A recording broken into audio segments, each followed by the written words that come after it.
इसमें शामिल होने और सदगुरु और जो आयोजक हैं उनसे मिलने में आया था।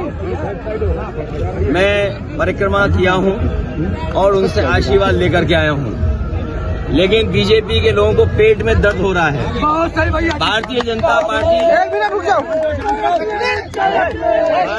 पार्टी और मैंने आरएसएस के खिलाफ जो कुछ कहा होगा, आरएसएस नहीं कहा होगा कभी, क्योंकि बीजेपी के बिना आरएसएस नहीं और आरएसएस के बिना बीजेपी नहीं। लेकिन यहाँ पर जिन लोगों ने मुझे कार्यक्रम में बुलाया, उन लोगों को आरएसएस और बीजेपी की तरफ से धमकी मिल रही है, धमकी लगातार दे रहे हैं।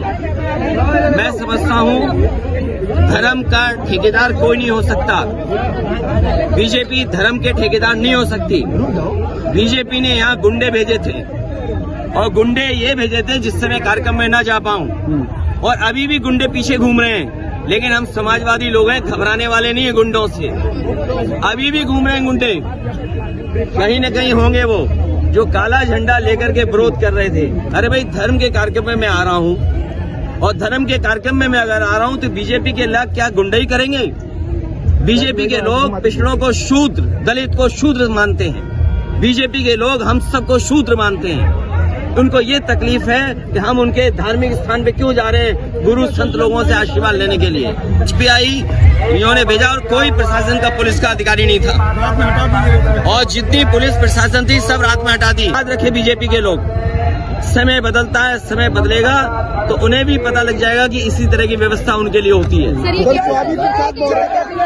काला झंडा भी दिखाया, भैया जिंदाबाद जिंदाबाद। स्वामी प्रसाद मौर्य जी को मैंने कहा है कि जाति जनगणना के आंदोलन में आगे बढ़ें। पीछे पीछे पीछे देखिए, ये व्यवहार किसी के साथ कुछ भी कर सकते हैं। अभी आप कुछ भी हो सकता है व्यवहार, किसी के साथ भी कोई व्यवहार हो सकता है। याद रखिए, ये बीजेपी के लोग हैं, क्योंकि जाने के लिए बीजेपी की इजाजत लेनी पड़ेगी।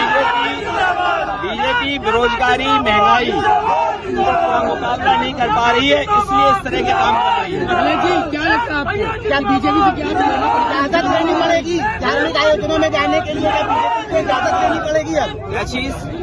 धार्मिक आयोजनों में जाने के आपका विरोध हो रहा है। ये बीजेपी में कोई किसी के साथ भी कुछ भी हो सकता है।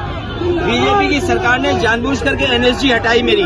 मैं आज समझ सकता हूँ कि एनएसजी क्यों हटाई, सिक्योरिटी क्यों कम की, घर क्यों छीना। आज मैं समझ सकता हूँ, और आज मैं इसलिए भी समझ सकता हूँ कि जिस घर में मैं रहने गया था उसे गंगा जल से धोया था। आज मैं समझ सकता हूँ। जब हम बात कर रहे हैं तो देखो, बीजेपी के गुंडे आ गए उधर, ये बीजेपी के गुंडे उधर बाईं तरफ घूम रहे हैं।